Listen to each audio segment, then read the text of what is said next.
back to Talk Live, ladies and gentlemen. Sorry for the delay today. Today was a pretty special day in terms of, a pretty somber day, a pretty special day, a pretty, um, intense day in certain circumstances. And I'll explain all in right now. Well, it was a somber day in that we lost another icon in the entertainment industry. Ozzy Osbourne has passed away. Ozzy, pretty much one of the pioneers of heavy metal music through his band with Black Sabbath. Listen, I wasn't a collector. I never been to any of their concerts. I was not a metalhead myself. But one thing was for sure that this guy deserved all the plaudits in the world because he brought great music to the world and it brought a little color to our everyday life. So again, to all the fans of Ozzy Osbourne, to all the fans of heavy metal music, you have my deepest condolences today because you lost an icon out there. That is Ozzy Osbourne, and to the Osbourne family who have been in our lives for the last, I would say, 20 years, 25 years. Again, shout goes out to you. Prayers go out to you and the family. And I wish Ozzy a peaceful journey out there as he's rocking it up in heaven or wherever he wanted to lay his head. Anyways, but again, another RIP for Malcolm Jamal Warner. Shocking news to see Malcolm gone. He was still in the fruit of life and he had so much to live for, but unfortunately passed away off the coast of Costa Rica. And thirdly, I just heard that one of my gym buddies, Fred, had passed away of leukemia earlier on this week. I was so distraught about that. So black is the color today, but it ties in with how I'm feeling at the moment, but also about Arsenal Football Club. We'll explain that in a bit. But my condolences to Fred and his family. I don't want to give away last name because I think this is a private matter, and we're going to leave it at that. But I was totally shocked to see him passing. He died of cancer, and I Fred, I hope you rest in peace, my friend, and well, hope that you'll be tearing it up in the gym upstairs. Uh, but yeah, it's totally sad news, and again, a man and again in the pomp of his life, in the prime of his life, taken away so suddenly, and again, it was shocking to me and to all who knew him.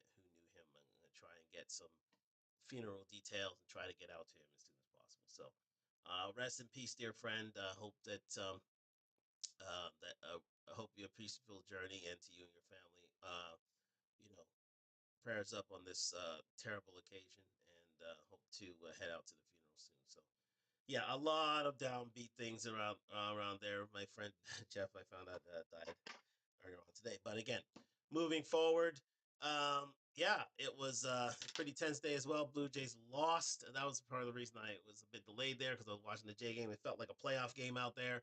Lost 5-4 to the Yankees for the second game of the series, and again, it was a free it was a big ride out there, and the Blue Jays came back from being 4-1 down, tied the game up. Hopefully, I thought we were going to win it, but couldn't pull it out in the end. But again, you can't win them all, and you can see the Jays are really trying. And wish them all the best tomorrow. Of where I will be at the game tomorrow. So again, program notes: I will not be broadcasting tomorrow or Thursday. We'll see about the weekend or Friday. I have to be out of town, but yeah, I will be at the game tomorrow.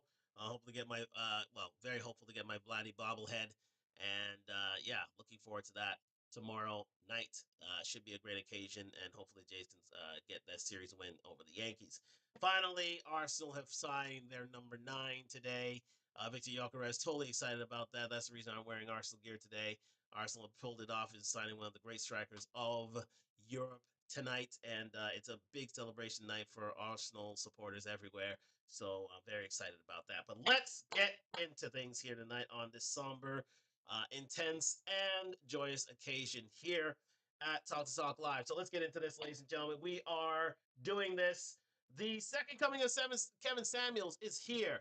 And his name is Jeff St. James. If you did not know, he has been all over the Ubius, Tubius, all over social media, and he is killing the game, ladies and gentlemen, with his soft spoken yet profound ways of delivering the red pill, delivering the manosphere news to ladies everywhere. But I am going to, so we're going to do a little deep dive into who this person is now. Um, Jeff St. James is a licensed therapist. Let's just bring up his bio here. Just one second. Um, do we have it here, ladies and gentlemen? Let me see. Yeah, Jeff St. James. Yeah, here we go. Let me get it here. Jeff St. James, therapist, American therapist. There we go. Jeff St. James is a licensed therapist. There we go. He is a licensed professional counselor and therapist. Uh, as quoted in Psychology Today, here his bio. Let me get onto the Ubius Tubius. There he is, and I'll put my camera up here. Perfect. This is Jeff St. James here. Jeffrey St. James has a decade of experience working with mental health field and have worked to build up a meaningful reputation within the local mental health community in Philadelphia. He's based in Philadelphia. Uh, I have worked to build up a meaningful reputation within the local mental health community. I said that I'm both a licensed professional counselor and certified PE, prolonged exposure therapist, and consultant for trauma victims suffering from PTSD. Prolonged exposure is an evidence-based therapy also utilized in treating depression, anger, guilt, and general anxiety. In addition to being a trauma specialist, I work with individuals struggling from grief and loss, faith, motivation, hoarding, anxiety, depression, suicidal thoughts, and relationship marital issues. So he also works with men's issues, as seen in the second paragraph here. We're going to scroll on down. I enjoy working with adults and have a special interest in men's issues, including sexuality, loneliness, addiction, masculinity, empowerment, leadership, and career development. So this is a licensed therapist, ladies and gentlemen. This is not this is a bit different from Kevin because Kevin was an image consultant. I think most of his influence was basically based on his experience within the fashion industry, and being a consultant to men and to the fashion industry, as stated. But this is a licensed therapist. This is a man who has gone to school, has studied, is not a doctorate, but I'm sure has a master's degree. And again, I am looking forward to hearing what he has to say here, ladies and gentlemen. Talk Live. Sorry about that. If you don't hear anything in the background, hopefully you didn't hear anything in the background. It may be a little disturbance, but I think we got to calm down now. But yes, let's get into it. So that is Jeffrey St. James, and if you don't believe me, here he is. Let's just spread this picture out here. There he is, Jeffrey St. James. That's the man. That's the man we're talking about here tonight. A licensed professional counselor. You see all his degrees there, and he is available for consultation. So again, he is who he said he is, ladies and gentlemen. So let's get into the man, the myth, the legend himself, the new man, myth, and legend here through his own Ask a Brother podcast. He has his own podcast, ladies and gentlemen. Let me say this: he's got 11.3K subscribers over a matter of a few months. This guy is increasing his influence in the YouTube streets. And I have subscribed to him. I think this man has a lot to say and a lot to think about here. And I believe he's carrying on tradition of Kevin Samuels in quite the admirable way, as you will hear tonight. So let's get into it here. We have a video from him. Let me just get back into it. It is episode 1. They are coming for me. Yes, they are coming for him. They are, and you'll understand why, because again, he's speaking truth to power. He's speaking truth to the gynocracy, speaking truth to feminist ideals, and he's silencing his critics left, right, and center. So let's get into it, ladies and gentlemen. Let him have his own say on many subjects that he speaks on, and that includes the manosphere and red pill ideologies and talking points. So let's get into it here through the Ask a Brother podcast. His first episode on the Ask a Brother podcast. And I'll let him explain himself right now. Thank you very much for joining me on Talk Live. Like, subscribe, comment on the road to 1,000 subscribers.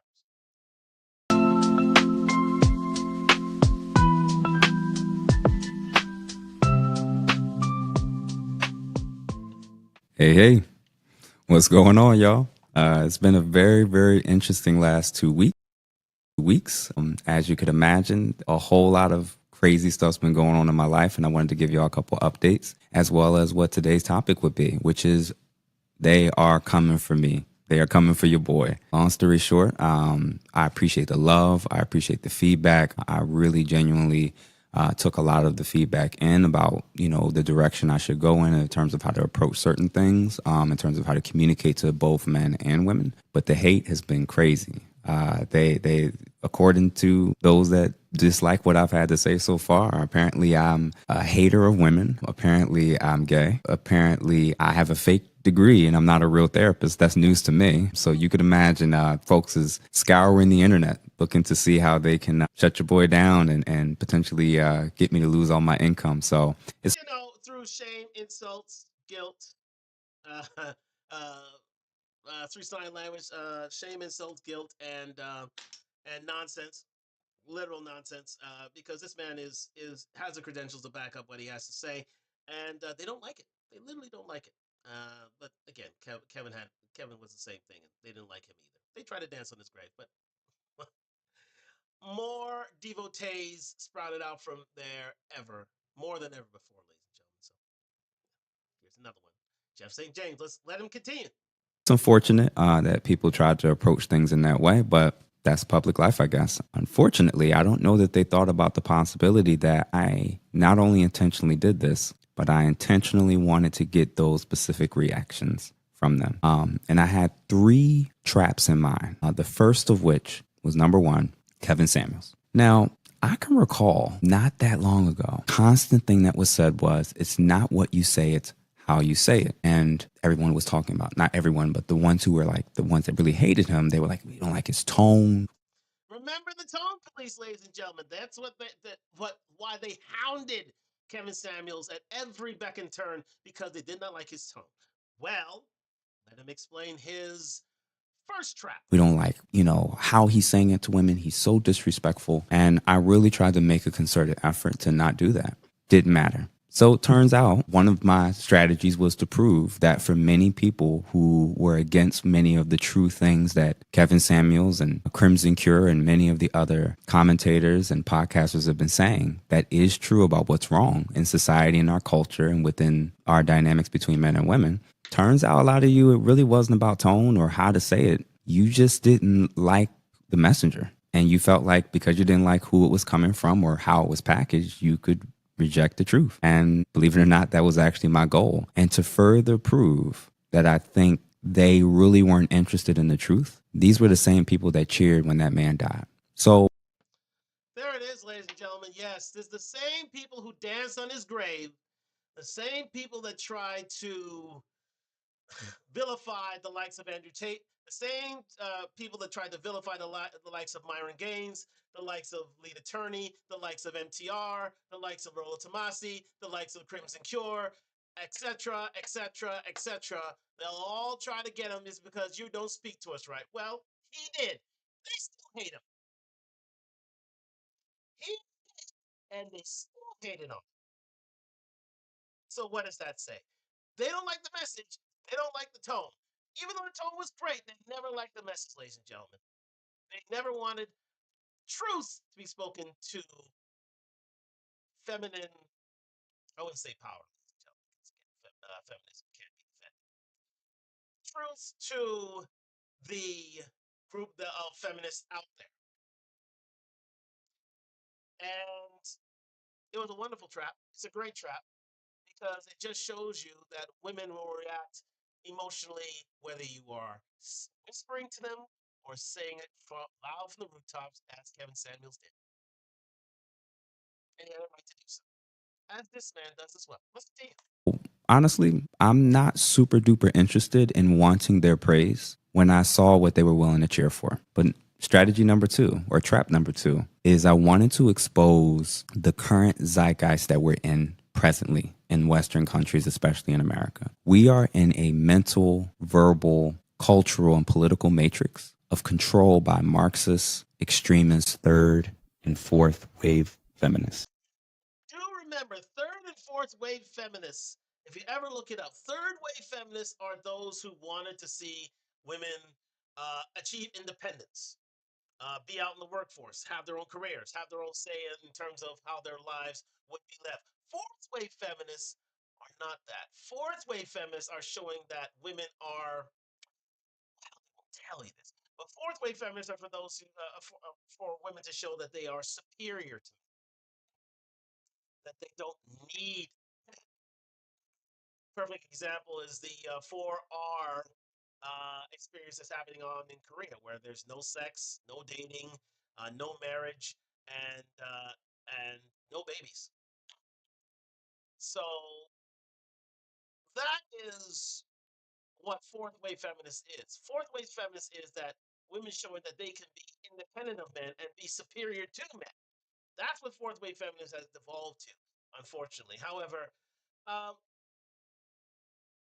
again, feminism can't be really, can't take up arms feminism, because if you did, then we just stand up and say, ah, that's it, no more feminism. Or in times of war, ladies and gentlemen, does feminism survive a war in any country? Probably not.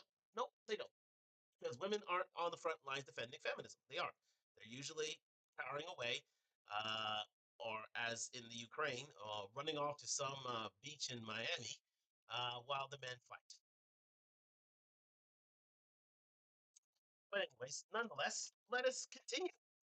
We are in a gynocentric, femme centered society culturally. And I think in the quest to kind of move us away from the patriarchy and de-center men, there was an option to kind of center both of us, to center families, to center community. Instead, the far extremists of the feminist movement decided we should prioritize and kind of center women and be female centered. This is why you'll hear terms like, as proof of this, believe all women, happy wife, happy life. They can pretty much be allowed to define what a real man is. They're allowed to say what's wrong with men, and their feelings can be above facts, even if it goes completely against their argument or their ideology. You know, it's one of those things that's pretty much infiltrated every major area of our culture and society, from schools to HR departments, the media, you name it. And basically, the conclusion was is that it was socially acceptable to point out men's bad behaviors, and we aren't allowed to do the same with women.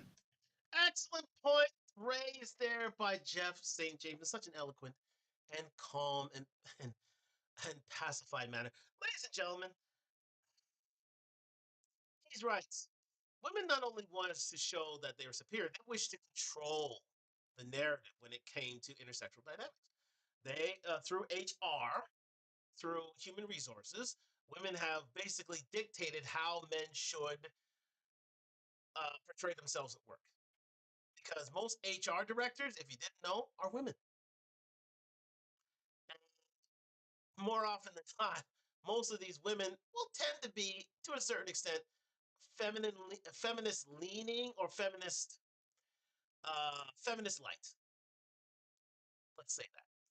And with that comes the control of men and their behaviors. But not only that, it controls what a real, as stated, what a real man is, how a man should be portrayed in public, um, how men should be ostracized from earning a wage if he does not adhere to the female aesthetic. And it's a very sinister way of administering control amongst men and to make them more docile. However, it has worked to a certain extent. Men um, cannot have any sort of relations, or they have to be very very specific in terms of how they address themselves in the workplace. And for lack of a better word, um, this will well, it defines your advancement within that job or you being ostracized from that career. So women have controlled that, but not only that, I think it has reached into greater society in the sense that you're not a real man if I mean, women have defined what real men are nowadays. Men haven't defined that. Women haven't defined that. So this is his own definition of a name that we'll get to in just a second. I'll reveal the word just. Let's continue. Now, why is that problematic? Well, one, when women are try to do it, they're called pick me's and they're told to have internalized misogyny and that they need to decenter men. But when men do it, what I've noticed both in myself and with other people, there seems to be a pattern of attack. And this was the second point I wanted to make. I wanted to expose how rampant and normalized this culture of primarily centering women and women's feelings and women's issues and women's concerns and women's perspectives. Anyone that steps out of line against it, especially men, this is typically the pattern of attack. They're called the misogynist. They're told not that, you know what, maybe what he's saying could be true, and maybe this is something I, as an individual woman or us collectively, need to improve on. Instead, they say, nope, if I don't like what he's saying and it's about us, he has to hate women. And be canceled. Yes, cancel culture is very, very much gynocentric. If you are not adhering to, if you're not Brad Pitt, or if you're not making a certain amount a year and doing it while being quite, how should I say, blue pill and quite uh, a romanticized male, where there are dark triad traits, but is still very loyal to women, would you know listen to their every beck and call, would never question a woman or call her out on her attitude or behavior. You're basically considered part of the cancel culture. That's part of the cancel culture we have here, ladies and gentlemen. If you don't see it, it's a sinister way of women getting on the things, but through the power of let's through the power of the nether regions, let's call it that. They have dictated terms in terms of our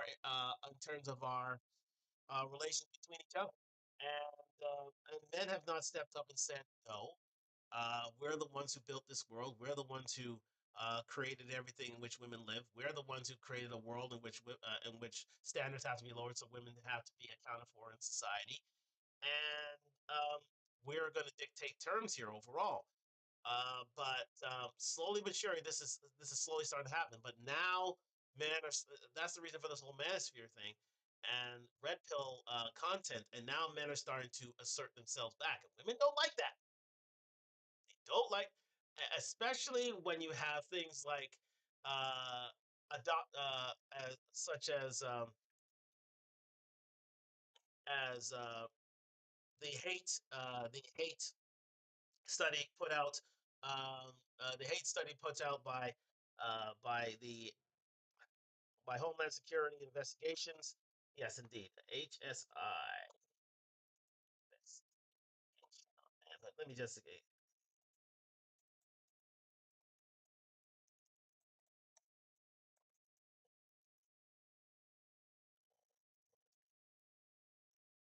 I think it's yes. Here we go. No, no, no, no, no, no, no, not that. Sorry about that. It is. I'll tell you. Uh,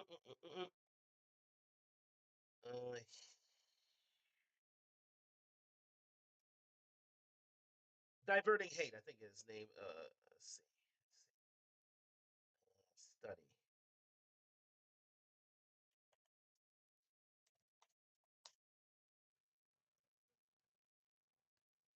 and terror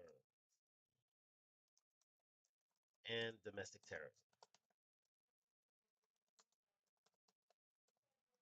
in which most of the people who wrote the study were women, and chose such places as MTR, such places as Rollo Tomasi, such places as Kevin Samuels. He was still alive.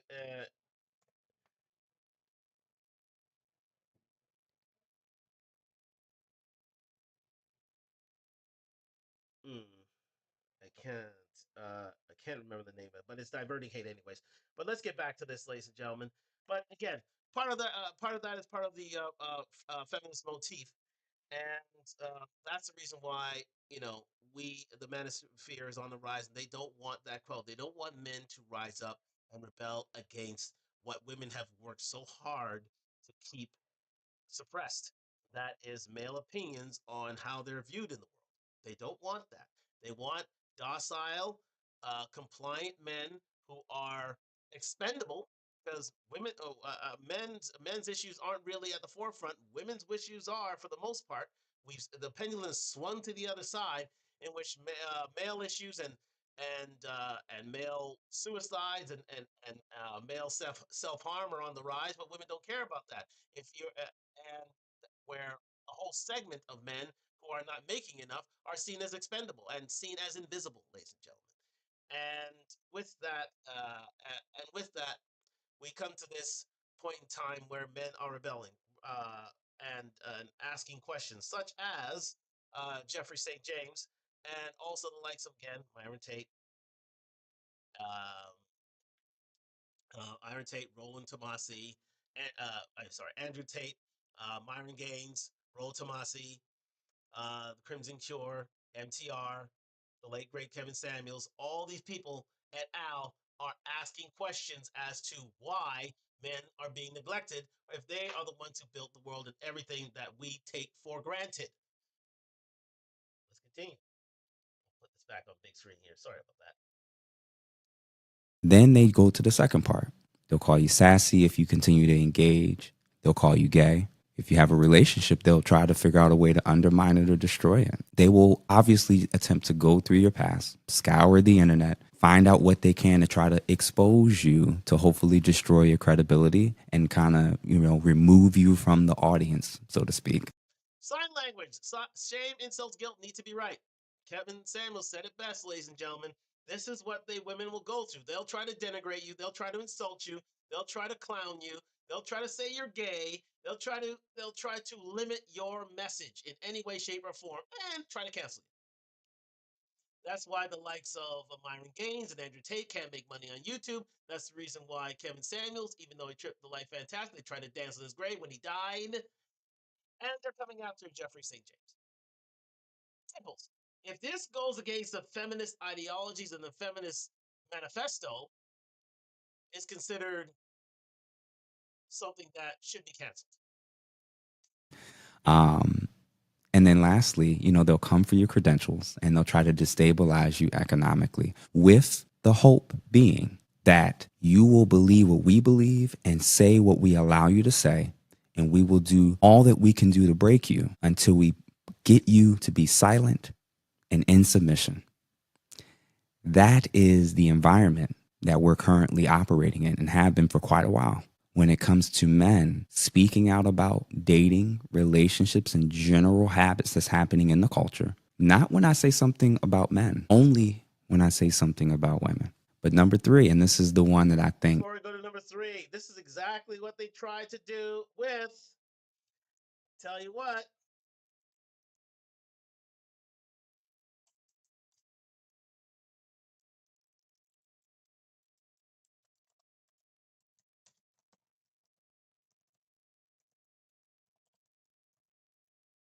psychologist manosphere.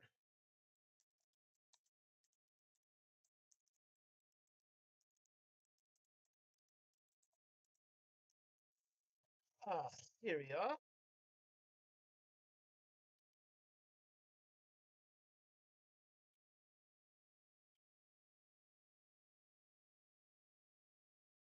You can see all these talking points right here. Let's see. Professor.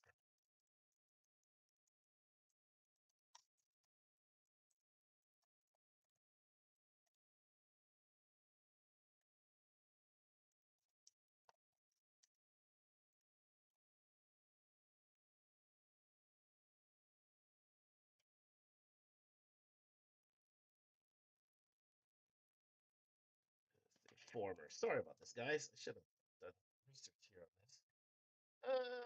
Yes, here we go. Dr. Jordan Peterson. I knew I'd find it. Clinical psychologist. This man spoke at. Yeah, this man, indeed, Dr. Jordan Peterson, spoke at, lectured at York University for many years, then started talking about manosphere and red pill topics and how men have been ostracized from society ad litem. And, well, they put him on a nice sabbatical, meaning, he was basically not extended a further tenure with York University. Basically, he was fired. because he was speaking up for men when he shouldn't have. He was there were big talking points in which, let me see here. Let me see. Yes.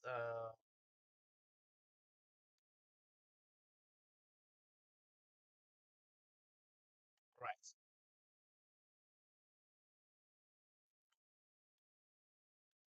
Let's just get to it. YouTube.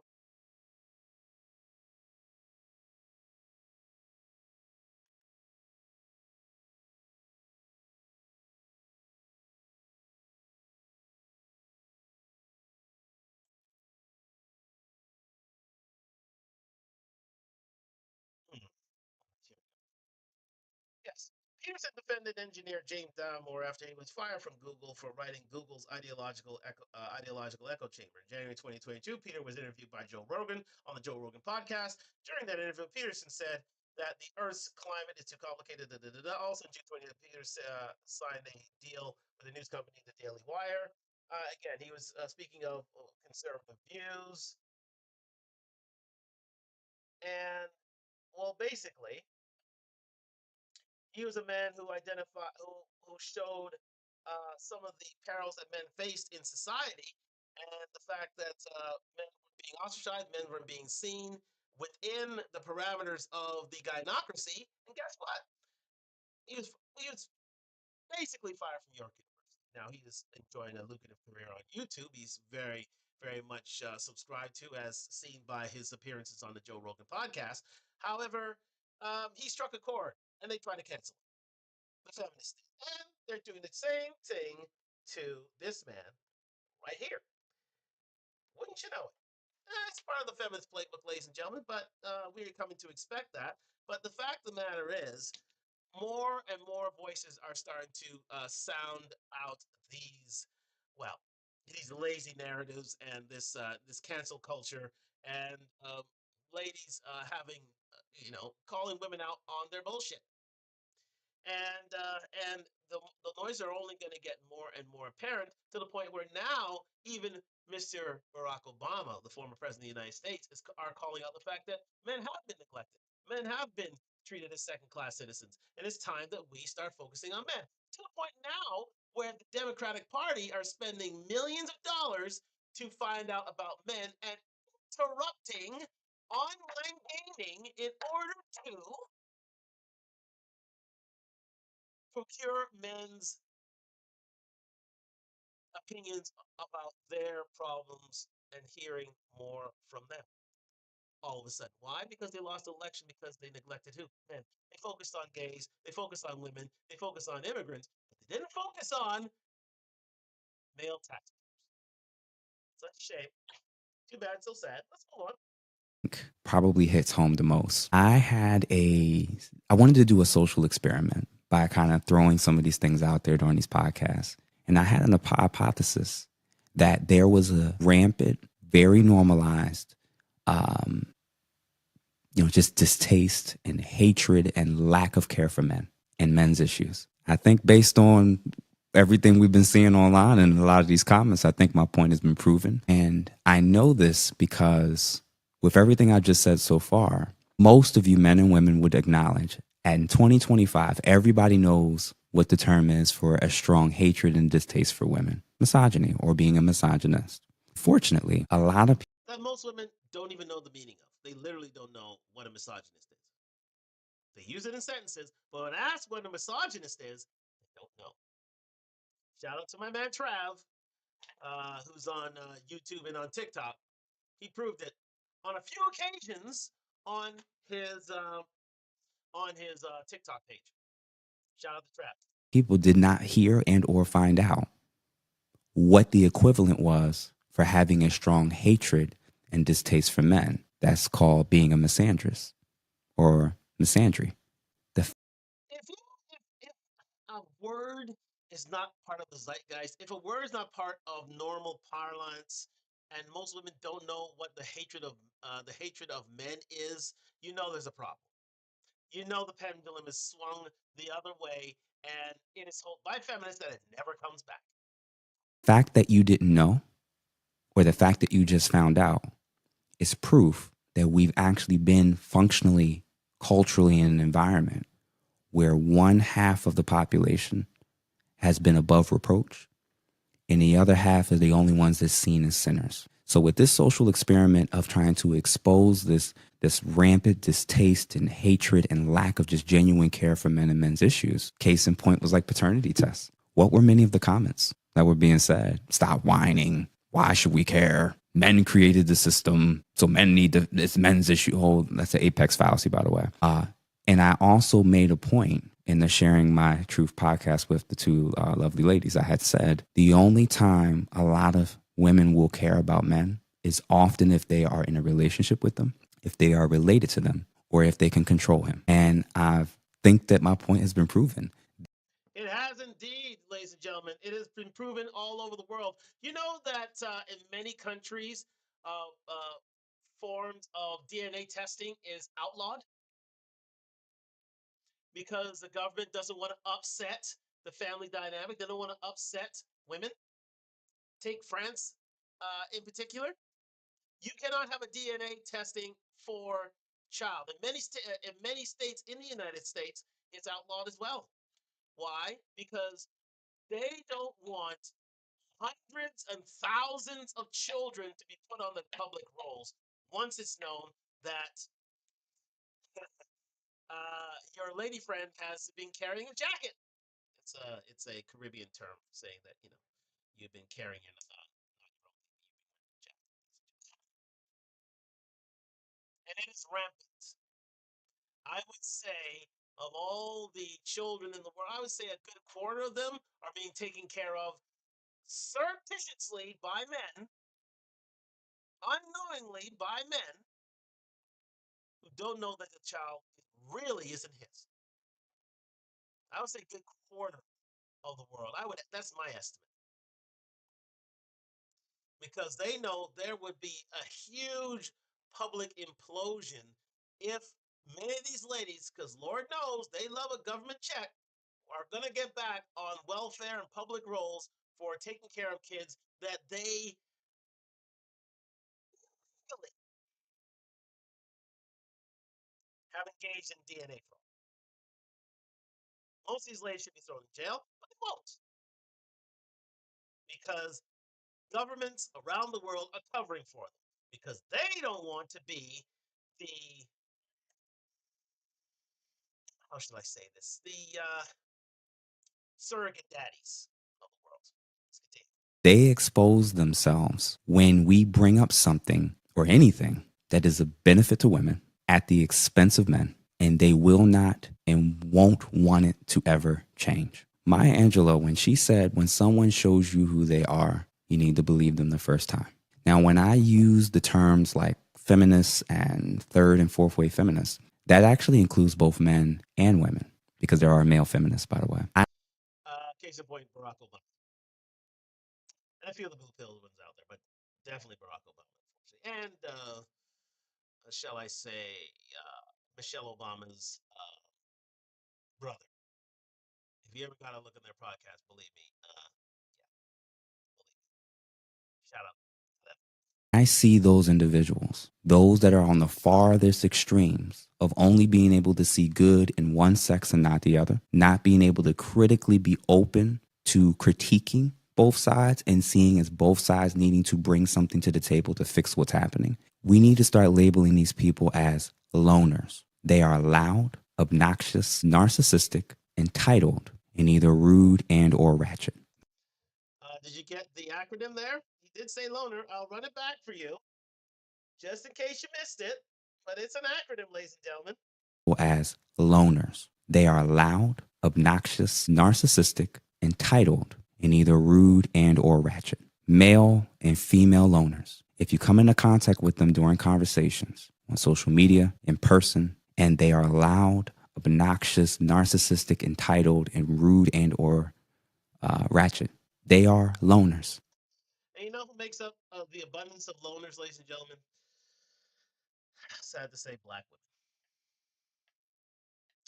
That's why they're the least married and most divorced, unfortunately. Especially North American, but in particular, African American black. They are known loners. Many men from other countries within the African diaspora do not want to date black women because they are loners. They're considered lesser than because they'll never be cooperative, never be submissive, never be fit, never be friendly, and never be feminine. Shout out to Godfather. We have to leave them alone. We have to leave them alone on OnlyFans. We need to leave them alone in dating. We need to leave them alone in social interactions until they realize that there is value in terms of a perspectives from the other side. No, we don't need to just center men. No, we don't need to just center women. We need to figure out a way to care about both sides, both issues. And when I or other people point out a particular issue of concern, you've been socialized to believe that if the person that's sitting in front of you is telling you what you want, it's got to be true. And if the person that's telling you something you don't want to hear, it's got to be false. You got to get that out of your head. Excellent point raised there by Dr. James. I mean, Dr. James. He's a therapist, so by Mr. James. Uh, yeah, you can't just be shouted down just because you're the loudest in the room and consider that you won the argument. You just can't take a happy wife, happy life at face value. No, women can be physically and mentally abusive this way. And once you see that, and once you see that enough, you need to get away from these women. My girlfriend has none of these traits, and that's why I'm with her. My soon to be wife has none of these traits, and that's why I'm with her.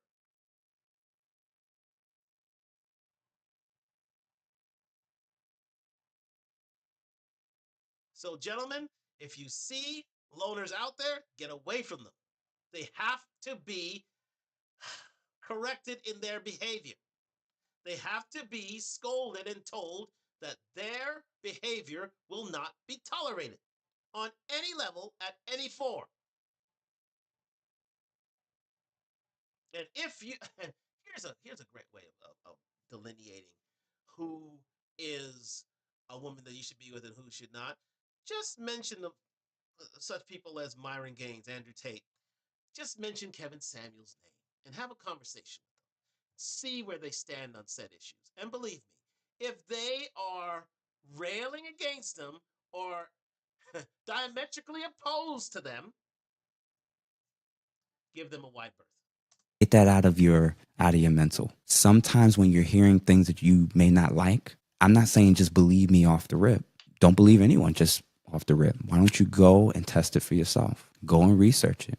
Go and look at studies. Go and try to prove me wrong or go and try to prove yourself wrong. So those are my 3 traps. And as you can see, based off of everything that's happened in the last 2 weeks, hook, line, and sinker, they fell for it. We exposed the Marxist matriarchy that we are living and experiencing as we speak. There's 2 books that I'm presently in the process of working through this summer. Orwell's 1984 and Huxley's Brave New World. I highly, highly recommend that you order both those books. And if you read both those books, you'll learn about the internal and external ways that a civilization can kind of crumble and how to readily identify it when people in your everyday life, as well as people in the media, politicians, religious figures, and even your common neighbors, could be knowingly and or unknowingly contributing to the decline of our culture and or our society. And now you have a choice of how you want to respond because you're better able to see it. When your eyes open from the matrix and you take the red pill,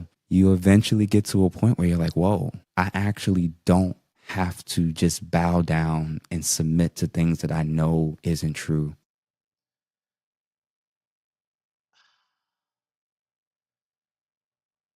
Just feels like a breath of fresh air that a licensed therapist actually gets it. Now, Jordan Peterson, to a certain extent, did, but he's blue pilled in a few ways. This man is indeed red pill. I just wanted him to say it from his own mouth, but he is. He understands us, he gets us as men. He understands the troubles that we endure as men, going sexless, having psychological issues, in the having terrible issues in the dating market, being considered as disposable.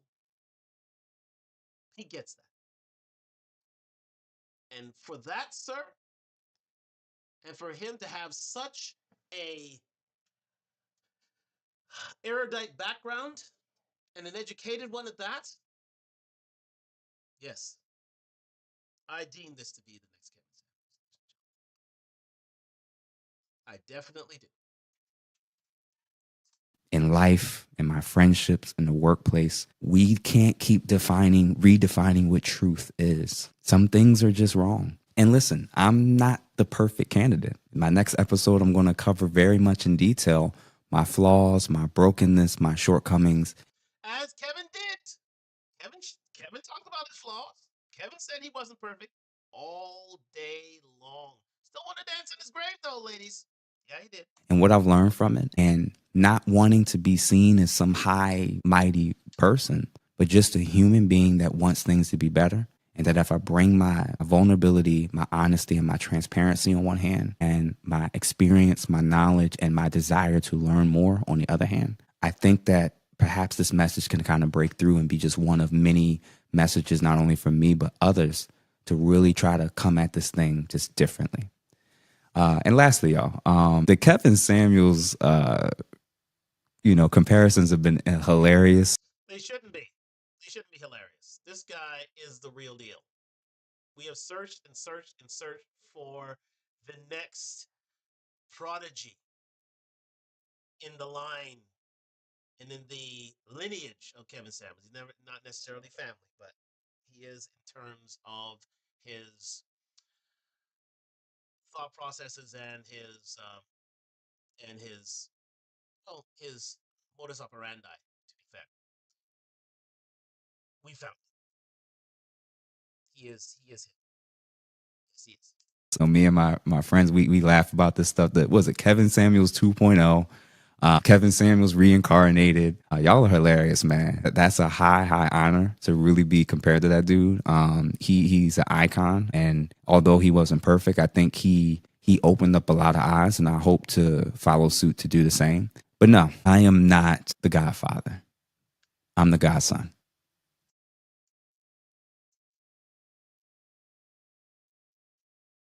Let that sink in, ladies and gentlemen. Please take that in for yourselves. He is not the Godfather. He is the Godson. That is why I say he is the next one. He is the chosen. Morpheus, gifts all over this guy. He is the one. And believe me, I wish him well on this journey because they'll try to vilify him. They'll try to denigrate him. They'll try to strip him of his reputation, strip him of his practice and his humility. But we must protect this godson. Protect him at all costs, ladies and gentlemen. Because the ladies, they'll come for him. As the title says. See it.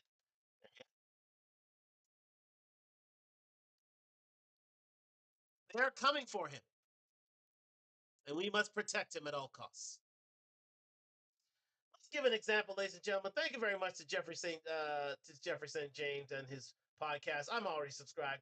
Please give a like to this gentleman. Please subscribe to the gentleman, Jeffrey St. James, and the Ask a Brother podcast. He is doing wonderful things in his infancy, in his progeny, in these YouTube streets. And he deserves to be praised. For the journey he's about to embark on, it will be bumpy. They'll try to cancel him. They'll try to relegate him to the denizens of this earth, but we must hold him up as being the godson. Examples. Let's move on here to the Lapeef Network, where he made an appearance. Let me move myself over here so that everybody can be seen. Bang. Perfect. He made a quite. Actually, let me get it. Oh, there. Bang. There we go. That's perfect. Okay. So let me move up myself here. Bang. There we go. Around there. Unfortunately, Sweetie Pot, I'm gonna have to take you out of there. But he made an appearance on the Lapeef Network, in which, uh, again, these 5 women try to challenge him. Watch how deftly he handles all of them, especially one in particular. I'm not going to say who it is, but it'll be revealed in due course. Let's continue. It's white men at the top. It's black men number 2. It's Hispanic men number 3 and Asian men number 4. In terms of desirability, in terms of all the data and stats that they're collecting, in terms of marriages, in terms of sex, access to sex, and the dating app data. Black men are second. Asian men are last. Asian women don't want Asian men in mass. On the flip side, depending on the stat, depending on the data, number 1 is either Asian women or white women, depending on the study. And then number 3 is Hispanic women, and then last is black women. You just crucified yourself. It's not crucified, and I'll tell you why. The reason why I'm saying it in that way and breaking it down in that way is, I did want to address something you said earlier about equality, and my position is, before she explains her position in her southern drawl,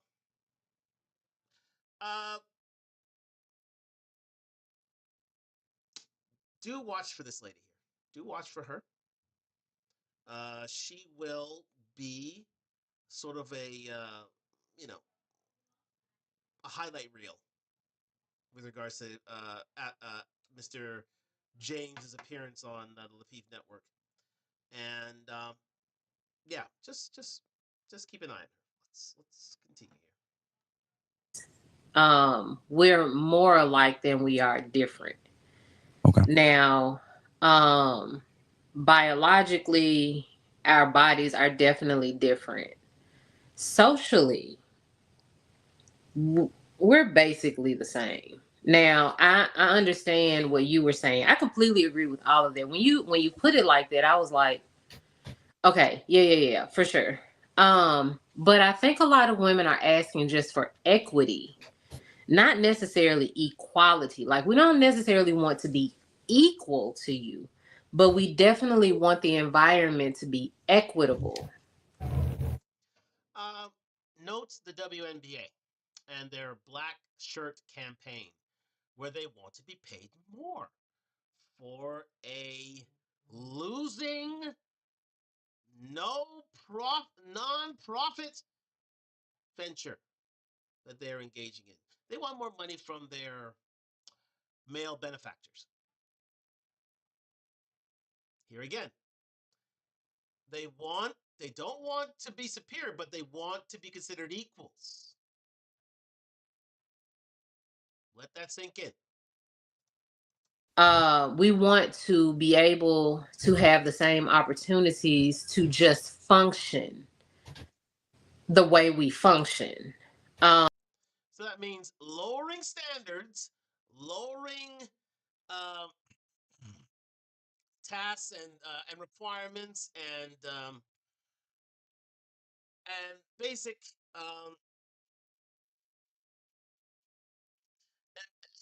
and basic performances in order for women to survive and thrive within male-dominated industries. Can you give me an example, just so I know, so I'm on the same page with you? Can you give me an example? So I'm much different than the average woman. The average woman does not own a garage full of power tools. Clearly, by her tattooed body, there's a lot of trauma here, and it shows off a bit of her masculinity, ladies and gentlemen. She is not feminine. That's why she's talking about her power tools. The average woman just doesn't do, like, I like getting dirty and doing what I do. And I know that I The can't average do the lonely woman same. does. Say what? The average lonely woman has a garage full of power tools. Trust me. No, they don't. No, Oh they don't, shit! Darwin. Hey, can I get No, that? Masculine women do. Masculine women tend to be lonely women. Have a whole lot of power tools in there. Shed. no, They they fix don't. that shit themselves. No, they don't, because my friends call me to do all of their work. They do not do that. The average woman does not have a garage full. The average single woman does not have a garage full of power tools. They have a Rolodex full of people that they can call to do the work that they need done. Mhm. Here's the thing about it. She is waxing lyrical at having tools. She's waxing lyrical about being masculine. She thinks that sets her apart and makes her the cream of the crop when it comes to choosing a wife. I've said on here many a time, we don't want to come home to ourselves. Don't want to come home to ourselves. You know what? Don't want to come home to women who exude masculine tone and tendencies. And guess what? You know who overwhelmingly does so? Look at the color of the women on this panel. You'll get your answer. I'm just messing And with they pay those people for sure. But and I know that I am not able to do the things the way a man can do it because we Mhm. are different. But the opportunity to show up and have the opportunity to do the things that I do want to do and like to do and I am able to do. You know what I'm saying? Like, especially like in my relationship, I don't want to be looked at differently as if I'm masculine just because I'm building a greenhouse in my backyard. A lot of men are put off by that, right?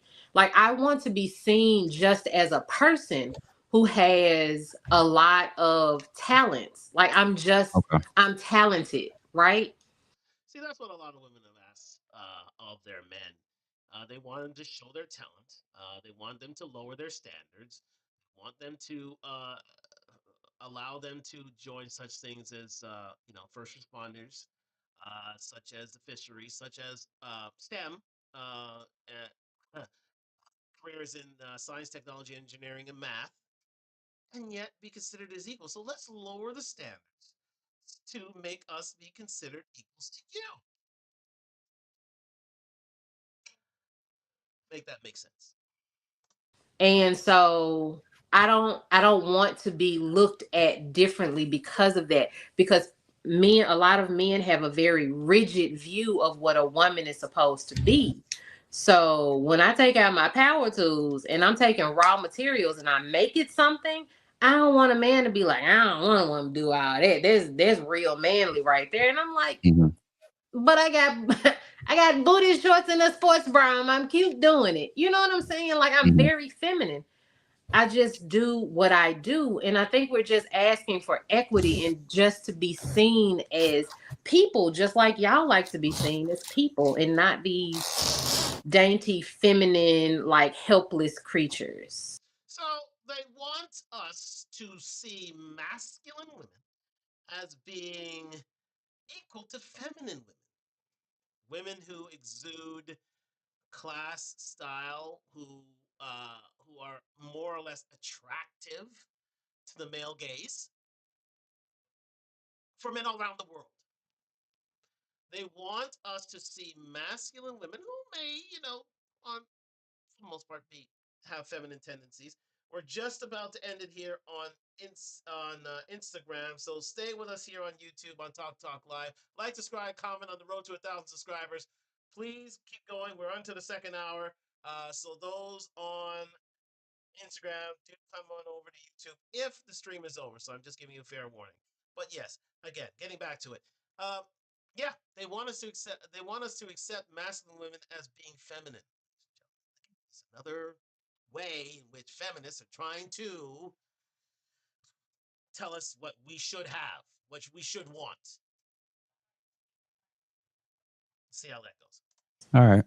Thank you for that. I have 2 or 3 points I think that could be very helpful with this. Number one, you and you and Jasmine, are y'all outside of you two being equal in terms of being human beings, like in terms of value? Are you two equal? No, right? So if you're not equal with another woman, then you're Damn. not equal with another man. And I'm not equal with Darwin outside of the fact that our equality starts and stops, believe it or not, with our humanity. All other distinctions, our gender, our age, our experience, our skill set, there's reasons for why one person will get the job, another person will get the job. In 2025, there is nothing that you can't do in terms of employment, right? Even in terms of intense fields, physical labor fields, they'll lower the standards now for women so that they can't do it. Didn't I just say that? Yep. But what Mr. James is saying is, in the eyes of men, how Jasmine looks and how Bohem looks are two different things. We'll choose Jasmine every day of the week. Won't choose Bohem. But Bohem's telling us, yeah, choose me. Not going to tell us, as men, what we like. This doesn't happen in any other race except, well, for the most part, right here in the African diaspora. But more or less the African American segment of that diaspora. And yeah, he's in a nice way, in a calm, soothing, tone positive way that we are not going to accept said ideas. So if you want to be a firefighter, you don't have to have the same standard that a male firefighter has to do. If you want to be in the military, your mile won't be the mile of your male counterpart. You want to be a police officer, you name it. Field after field after field, by default, because you're in America, as a woman, you can already go and do that. The issue for all women, and I'll say this specifically to Black women, is, yes, you're right. You probably had experiences where there were some men that were turned off because you had a certain type of job. A lot of men, I can't speak for your personal experience, but a lot of men are not actually turned off by the job or even the type of job. They're turned off by the traits that are often associated with those women. The behavioral traits. The behavioral traits that sometimes comes with women that has very demanding schedules, demanding jobs, demanding fields. Which are deemed as masculine, ladies and gentlemen. Myron Gaines has pointed out this plenty of time. But he was canceled from YouTube because of it. That they're highly disagreeable, that they are a little rough around the edges. They assume because I look good that I'm still feminine. Because I get my nails done, I'm still feminine. Because my hair and I got my makeup on, I still let a man lead. Well, I always look at it through the lens, does your outcomes reflect the thing that you're saying that you're doing? You also said that outcomes. Yeah. So an example of what I'm basically saying is when I talk to women who are struggling in the dating market and they're saying, oh, I'm doing this and I'm doing that. But I'm saying, but if all the men, your outcomes would typically be different. If I'll say it this way, because you kind of mentioned something in terms of you want to be perceived a certain way from men, right? You want them to still see you as soft, as still feminine, or yeah, in essence, right? And that you don't want what you do to impact how people see you. If we flip it, and this is where I think both sexes can get a better understanding of this stuff. When you all question what it is about men being turned on and turned off about stuff, what's your icks? What's your things that makes it known? I can't do this guy. I absolutely can't take him seriously. I'm not going to return his phone call. That's not my type. whatever that list of things is that attracts you or turns you away, we have our own version of that.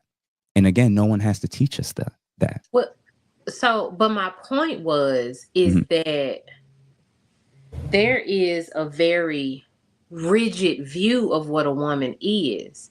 And so I get icks. I promise I do. And I'm not, again, I don't invalidate experiences. It's Okay. cool. Like how you feel, how you experience things. I'm never going to invalidate that. But there is a very rigid view. Like you have to meet these certain points to be this feminine woman to men. And for me, and the other women can agree or disagree, but for me, the ick normally is that rigidity and all of the things that come with it. The rigid masculinity, the rigid like gender roles. Why is it rigid? I don't like because it can never be anything else but what you all see it as, right?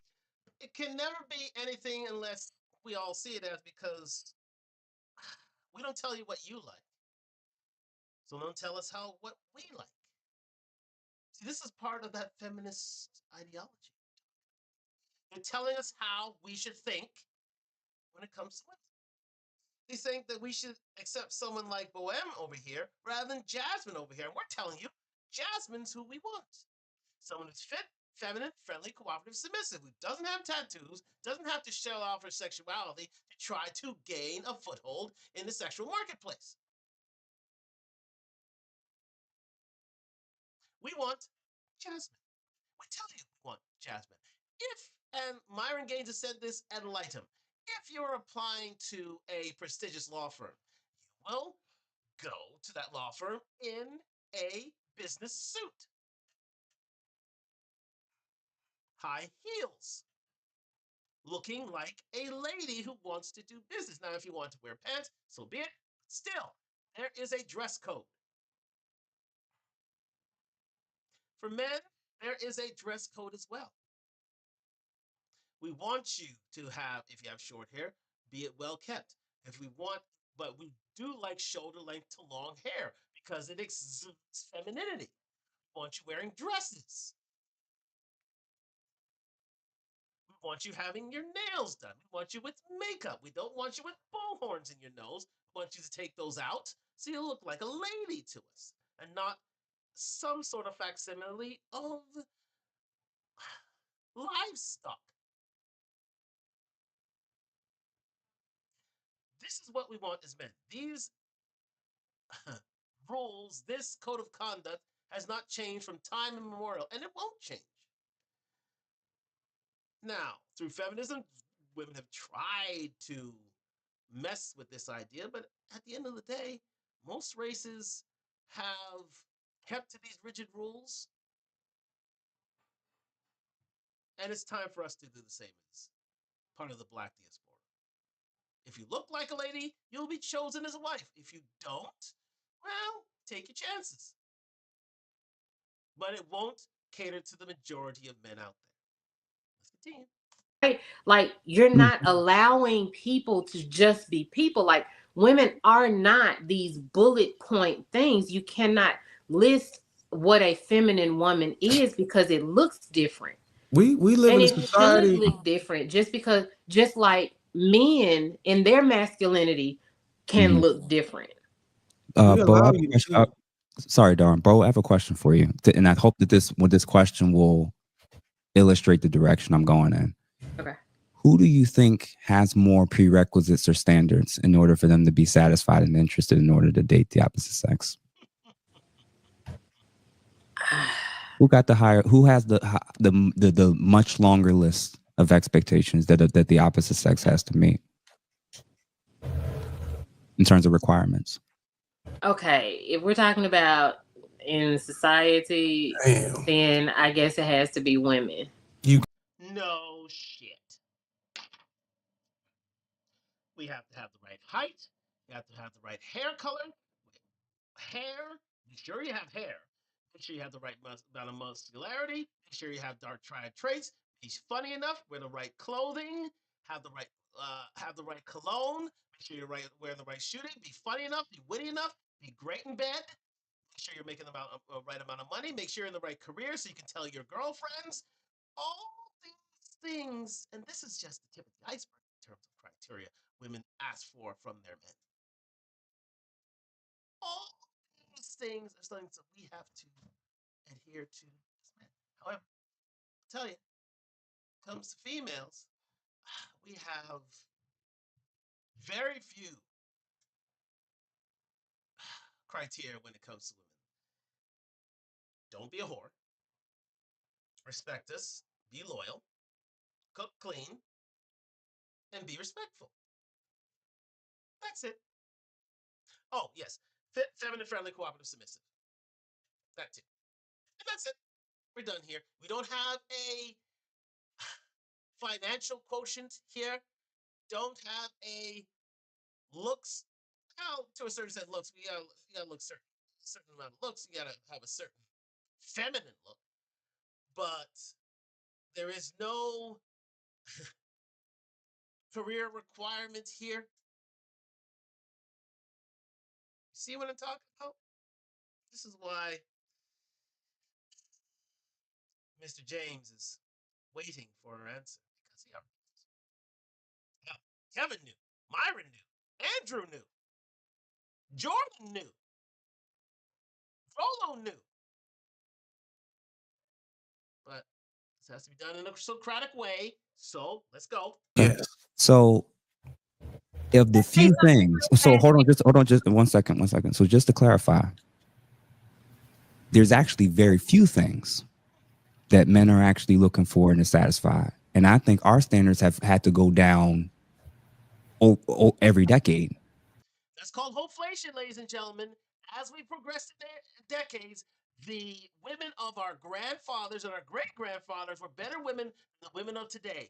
But yet, we have had to increase our standards. Hopeflation. In order for us to be able to still find a suitable partner. Not mine. So what I'm suggesting is rather than trying to demonize women with their lengthy list of prerequisites. So for instance, if you feel like you don't want men to be so rigid with their viewpoints, I'm not going to shame women that want a man that's taller than them. I'm never going to shame women that want a man that's not weaker than them. I'm never going to shame women that don't want to be with men that they don't feel safe with and that he feel like that he can't protect them. So rather than being like, well, you just need to change that. No, that's what you can't go through 10,000 years of evolutionary biology and know that who you are and how you've been shaped to be. There's actually certain natural inclinations of what no one had to teach you that you may have felt safer with a man that you weren't looking down on. Ladies, I've always adhered to the rule of 6. 6 feet or taller because they want men who can have the look of protection.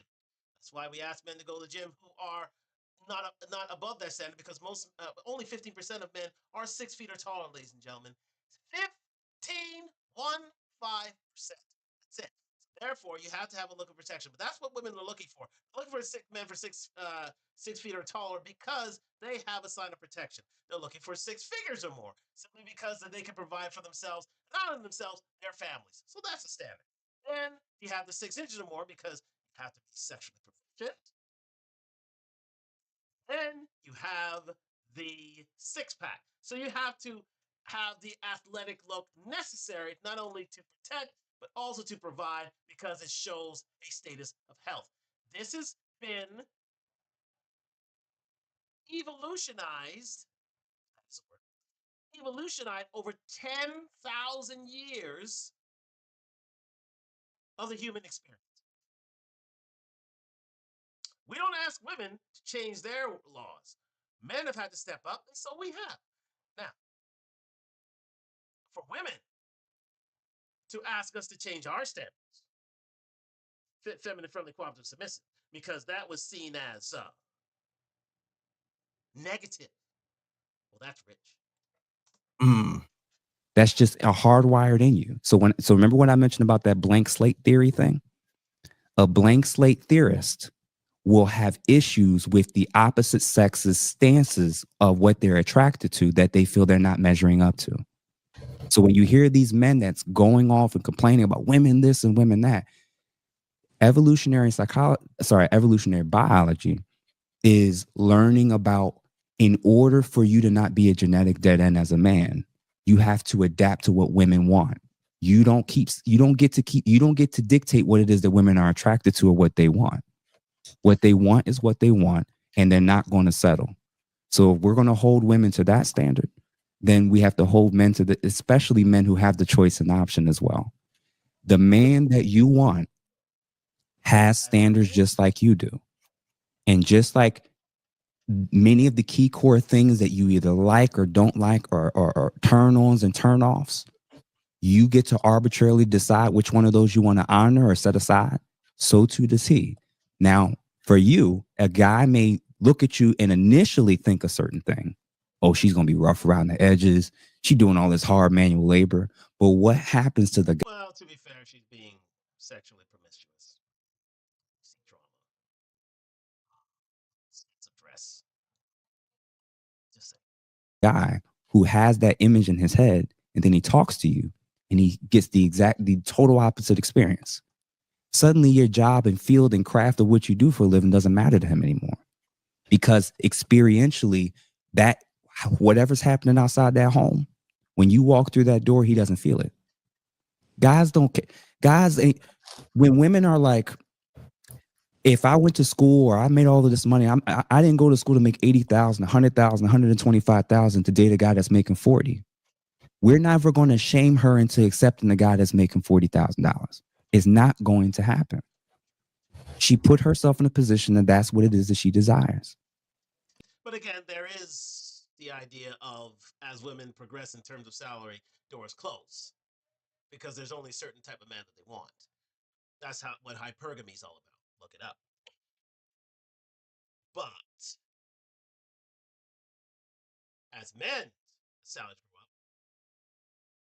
doors open, because we know that there are a lot more women out there willing to take a high value man than not. Doors closed, doors open. This is what we're talking about. Continue. And either she's the type of woman that can garner and get that type of man, or she doesn't. If he's the type of man that's saying, I want a woman that's feminine, soft, respects my leadership, displays submissiveness at times, and works well with me and is on my program, are you the type of guy that can get that out of women, regardless of what she does for a living? Every guy doesn't qualify for the type of woman that he wants. And guess what? Every single woman doesn't qualify for the type of man that she thinks she wants. Right. We have to learn how to adjust to the sex we're saying we want. What we're doing as in dating, communication. This is a great, to me, I think this is a really cool analogy. Imagine going to for a job interview. You get there, you sit down, you're late, you're in your pajamas, and you slide over your resume, and it's a whole bunch of irrelevant stuff that has nothing to do with the job position that you want. And as the person's trying to ask you questions, you're talking about how much you want to make and what your hours is going to be, and they're saying, well, this is what our salary is, and this is the prerequisites of what we're looking for in experience, and this is what we'd be willing to pay you, and this will be the schedule. And you say, yeah, I don't like any of this. I want way more money. You say in 5 days, I'll do 2 days. One of those days is going to be virtual. You just making up your own rules. What's the likelihood of you filling that job position? And you getting picked? Less than slim to none. Ladies and gentlemen, he just described to you what applying to a prestigious law firm is all about. For you to walk into a law firm and tell them, this is what I'll be doing today. I want to take off work early. I want to wear what I want to wear. This resume, yeah, it doesn't relate to the job, but you're still going to accept me regardless. And oh yeah, I'm going to, I'm going to have 12 weeks vacation. You're still going to pay me top dollar though, right?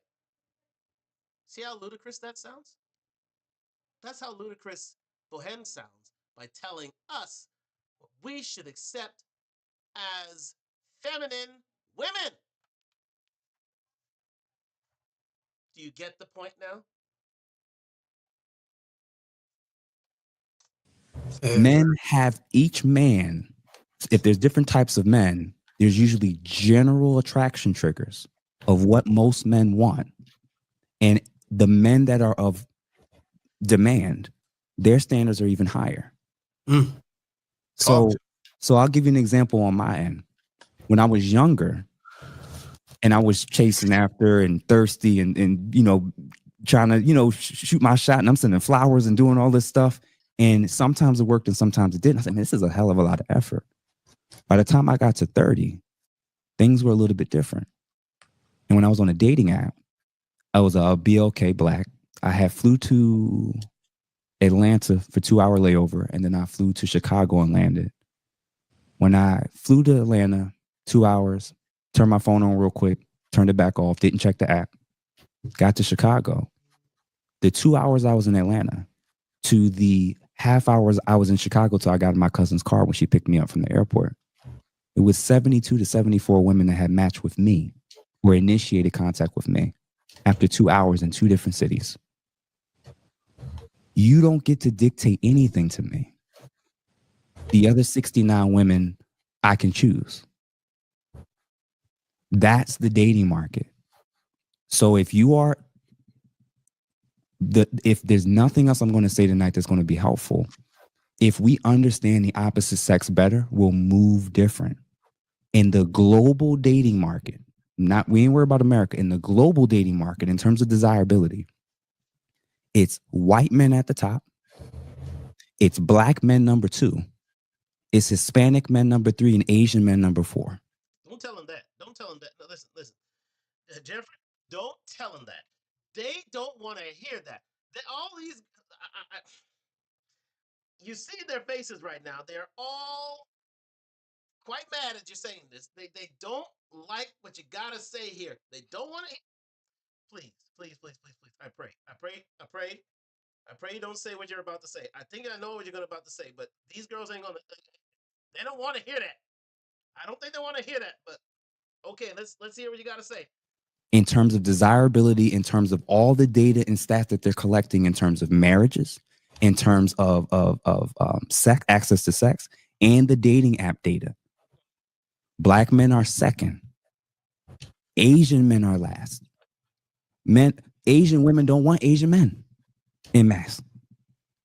They want black men though. Yeah. You ever go to Japan and Korea these days? Make it a try. On the flip side, depending on the depending on the data, number 1 is either Asian women or white women. Oh, don't do it. Depending on the study. And then number 3 is Hispanic women. And then last is black women. You just crucified yourself. It's not crucified, and I'll tell you why. The reason why I'm saying it in that way and breaking it down in that way is a lot of this animosity that we're having with each other, black men and black women in this country, Africans don't see us as a part of their tribe. Too right. They're going for their African women who are fit, feminine, friendly, cooperative, submissive. African men usually go for African women. Absolutely correct. Jamaicans don't see us as a part of their tribe. Caribbean men usually go for Caribbean men because they're seen as fit, feminine, friendly, cooperative, and submissive. They will not. They will only date. In case of me as well, because I'm of Caribbean descent. I'm looking for a Caribbean woman myself. He's absolutely right. There are no other groups that do. So if globally you are the least desired, and even the other black people, even if the other black people come here, they will look at you different, and they'll still treat you a little bit different. And it takes you a while to kind of warm up, and they'll be honest and say, when I first came here, my parents said not to deal with the black Americans. I've heard that they have told me this. Who else are you going to listen to in terms of whatever it is that's causing you to be at the bottom of the totem pole of desirability?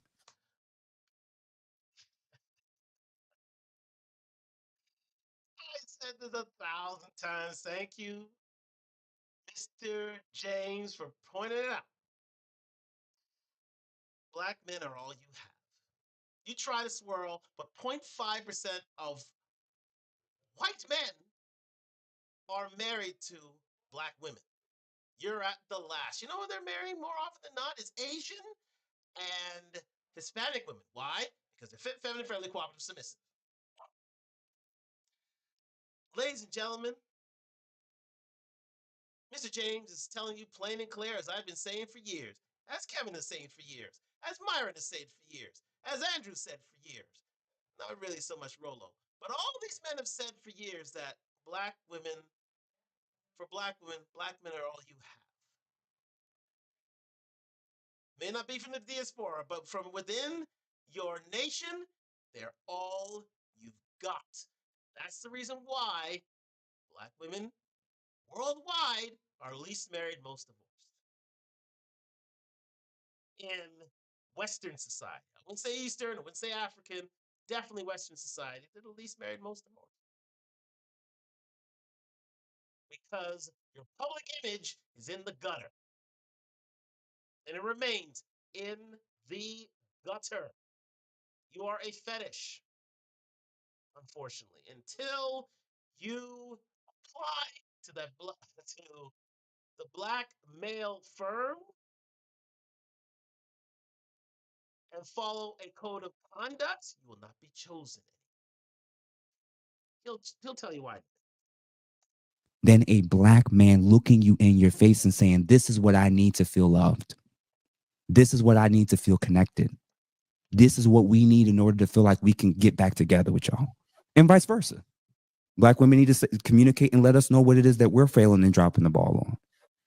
So all I'm saying is rather than trying to focus on men need to adapt to me, that's not the real world. If you want the job, if you want the position, you need to fill the prerequisites. If the prerequisites are softness, feminine, non-argumentative, more agreeable, either you want to be that or not. And if you were like, well, I don't want to do all of that stuff to get with a man, you're going to end up with the man that most women don't want and other men don't respect. Or you're going to end up in the streets. Or, as Godfather said so eloquently, you can buy a dog and die alone. The man that has respect has standards. And hold on. Boeing, are you fact checking him right now? Oh no, you tend to do that. Go ahead, Brock. So I'm not in the. Oh yeah, I told you to watch out for Baham, right? I told you that. I told you she gonna try something, just to try to. Well done to Darwin. Baham has a tendency, as stated here, to check a man's credentials out to really, use the whole sign language bit to try to limit his message. To try to, shun his argument. Well done, Darwin, for calling that out. And you see, Baham didn't like that. That's why I wanted to refer to this video. She's, comic gold, really. Let's go. Business of trying to transform and say, I'm not getting what I want in the dating market, so the problem is all other women. No, the market's the market. I need to adjust to the women. So if you are a woman by default, you have value in terms of beauty. Ain't nobody on the panel ugly. So if you're a woman and you're single and you're 30 or up, the issue is you probably need to adjust to the caliber of man that you say that you want, if you even know where to find him. Damn. In the black community, I'm in a social club in Philly, working professionals, lawyers, doctors, you name it, right? The women who go to those facilities, to those spaces, have an unusual monopoly on a higher these are dudes that do golf, these are dudes that own yachts, right?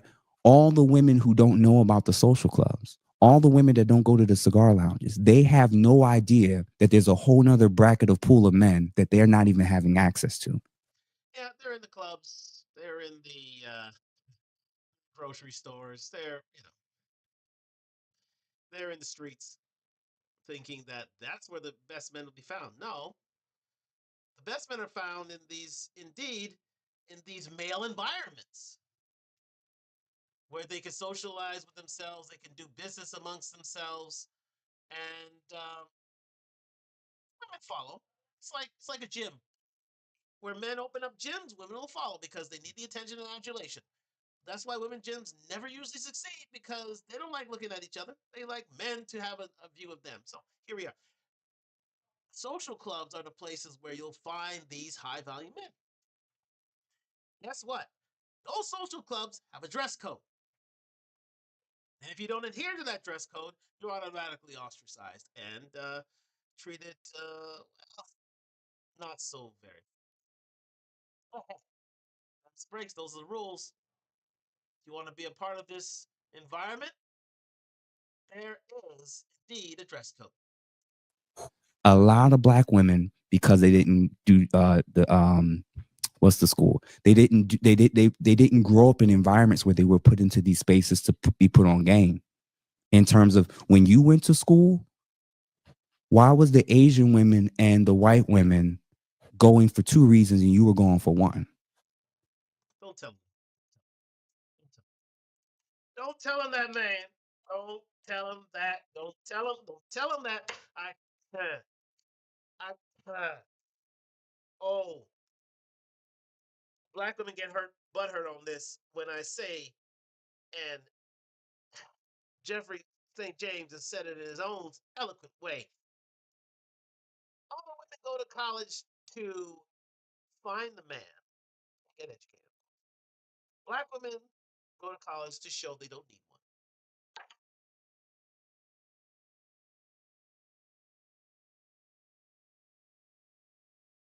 You were going to get your degree. They were going to get the degree and to find their partner. So when you walked across the aisle with your diploma in hand, they had the diploma in the ring. It's about mindset. It's about approach. It's about intentionality. And it's about humility of if you are 30 or up as a woman and you are mildly attractive, you're doing something wrong. And your single girlfriends can't help you. And if every man that says something to you, he needs to adjust to me, that's the problem. Bang. Level, I can't lie. So he put breaking news, Victor. A bit of my Arsenal content got on there. Ladies and gentlemen, shout out to the one and only Jeffrey St. John. This man right here. Give him a round of applause. He is the godson.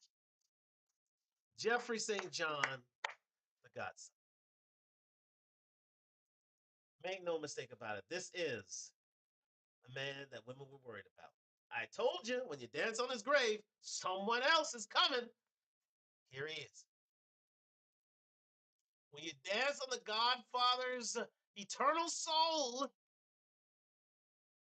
believe someone else is coming. I want to play it. Shout out to Jeffrey St. John doing wonderful things in his YouTube streams. Please subscribe to Ask a Brother podcast. Hey, I'll say it again because hey, listen, even Bohem tried to look up this man, so I'll show you again. Here he is. It is Jeffrey St. James, Psychology Today. He is a licensed professional counselor, licensed professional therapist. He is him. I told y'all, don't play. You want to play, but now we got more men out there, including the Godson. We've got Medium Man. We've got Average Man Unplugged. We've got Myron Gaye. We've got Andrew Tate. We've got MTR. We've got Lead Attorney. And many, many, many more. But look out for this man right here. Thank you very much for joining me here at Talk Talk Live. We just hit the midnight mark. Let's just go back here. Oh, sorry. There we go.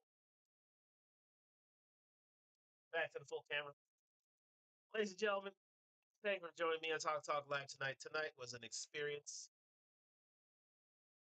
that I truly relished. Introducing you to the one and only eloquent, erudite, and simply excellent, confident, intelligent, and assertive man that is Jeffrey St. James. Look out for him on many of these YouTube streets. He's already appeared with Pearl, or no, she loves a black man. She's already appeared on the Peep Network. She's already appeared with Crimson Cure. Yes, I may just be featuring that in the future broadcast, ladies and gentlemen. His chat with Crimson Cure, because that is a battle of the Red Pill Titans. Shout out to Crimson Cure doing wonderful things in the YouTube streets. I'm sure they had a very involved and very invigorating conversation regarding intersexual dynamics. So we're gonna leave it right there, ladies and gentlemen. Look out for Jeffrey St. James. I'm just promoting the name, ladies and gentlemen. I'm promoting the name because he is indeed him. He is that guy. He is the godson, and we should protect him at all costs. Because believe me, they're coming for him, as he so eloquently said in his video. And this is a man that we need to protect at all costs because he is protecting manhood. He's protecting the red pill. He's protecting intersexual dynamics as we speak, speaking with logic, speaking with the uttermost delicate of tones. He is one to watch going forward. Thank you very much for joining me here on Talk Live at IG, YouTube. We still kept on streaming through on Instagram, so that's great. But we just reached the hour 36 mark. But thank you very much for going with me on discovery of Jeffrey St. James, the godson himself. And you'll be seeing more of him here on this channel. And I'd just like to say thank you very much for staying with me on Talk Live. We'll be back on the weekend, if not Friday. We'll see if we work it out. But I'm at the J game tomorrow. Hopefully, we do a job on the Yankees, win that series, get it done. And then I'll be out of town until the weekend. And we'll see if we can get one in because we have so many topics here on Talk Live, ladies and gentlemen. And we haven't even reversed back to the Cassie suit from uh, Clayton. Uh, uh, from Clayton. I forget his last name, but we'll get it back. Or should I say Dave? uh, so we've still got to do that. There's so many other topics to discuss here, but I just wanted to give a platform to Jeffrey St. James tonight and let you all know that this is the godson. This is the one to watch. This is Kevin Samuels 2.0, and he's doing wonderful things in YouTube streets. But we're gonna leave it there. Get myself to eat and then head to the gym quite quick. So thank you very much for joining me here on Talk Live. R.I.P. Malcolm Jamal Warner. R.I.P. Ozzy Osbourne. And yes, Glock 9 is coming to the Emirates. And we're gonna leave it there tonight. And we're gonna say good night.